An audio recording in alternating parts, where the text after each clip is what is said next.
Alors voilà pour notre virée d'aujourd'hui. À partir donc du Brévent derrière nous, on va essayer de traverser ce joli plateau de Carlaveron qui s'ouvre devant nous pour rejoindre l'aiguillette des Ouches, en passant par ce beau vallon qui fait partie de la réserve naturelle des Aiguilles Rouges, en compagnie de Laurent qui nous accompagne aujourd'hui. On va le voir tout le long, hein, mais les zones sensibles ici, c'est surtout les zones qu'on voit qui sont à l'ombre, hein, où il y a des rochers principalement, puisqu'on est à une certaine altitude, donc il n'y a pas énormément d'espèces. On peut trouver essentiellement du lièvre variable et du lagopède alpin, voilà, qui sont deux espèces très très discrètes, donc on ne verra probablement pas de la journée, mais on verra peut-être des indices.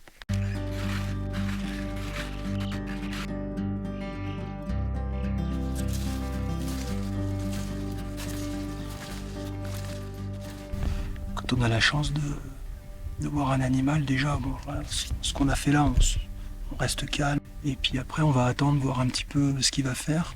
Probablement, il va partir.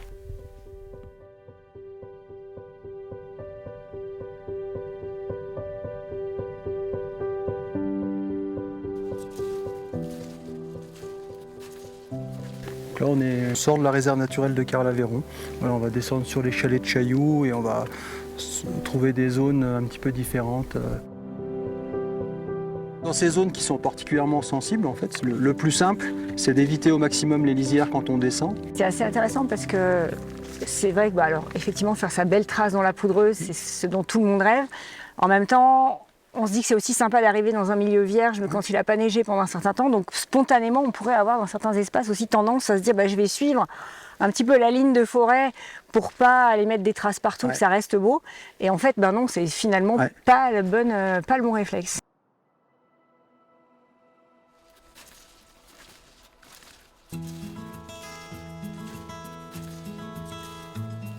On a de belles traces là, dites donc. Ouais. On a une belle trace probablement de cerf, hein. Il y en a même plusieurs qui sont passés. Ça doit être assez récent. Ce qui est bien en forêt, c'est de rester sur les itinéraires principaux. Hein, souvent il y a des chemins, il y a des pistes 4x4, donc ça c'est l'idéal. Et quand on doit traverser des grandes clairières, des grandes tourbières enneigées, il ne faut pas hésiter à passer au milieu, hein, pour éviter, comme tout à l'heure, les lisières. Et en fait, les animaux, ils se tiennent pas très loin de nous, hein. On a vu des traces tout à l'heure en arrivant. Ils sont discrets. La journée, ils sont relativement peu actifs. Mais voilà, on peut les laisser tranquilles.